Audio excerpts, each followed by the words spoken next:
વડોદરા શહેરના વાડી મોગલવાડા મદીના મસ્જિદ પાસે હમઝાની હત્યાના આરોપી પત્ની અને પ્રેમીને પોલીસ લાવી ત્યારે મહિલાઓના ટોળા હમઝાની ઘર પાસે જમા થયા હતા અને આક્રોશ વ્યક્ત કરવામાં આવ્યો હતો। વડોદરા શહેરમાં વાડી મોગલવાડા મદીના મસ્જિદની પાસે હમઝાની હત્યાના આરોપી પત્ની અને પ્રેમીને લઈને આવેલી પોલીસ જે રિકન્સેશન કેવી રીતે હત્યા કરવામાં આવી હતી એના માટે હમઝાના મકાન પાસે મહિલાઓનું ટોળું જમા થતા આક્રોશ વ્યક્ત કરવામાં આવ્યો હતો અને બૂમાબૂમ પાડવામાં આવી હતી કે આરોપીઓને ફાંસીની સજા આપો અને પોલીસ દ્વારા ચુસ્ત બંદોબસ્ત ગોઠવીને કાઢવામાં આવ્યો હતો।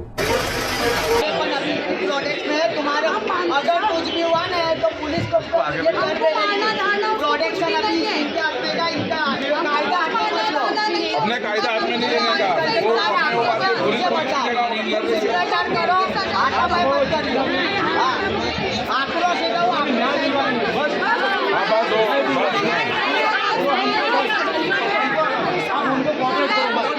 करेंगे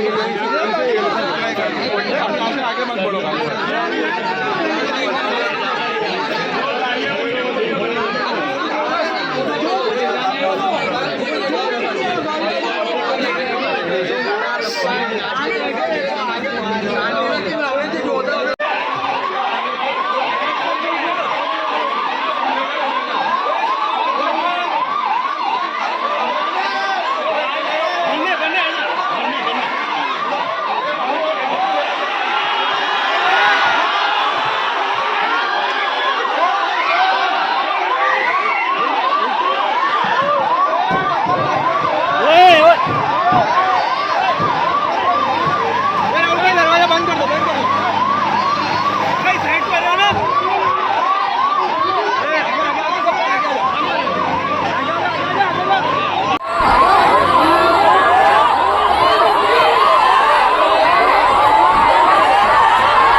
चलो पद गया।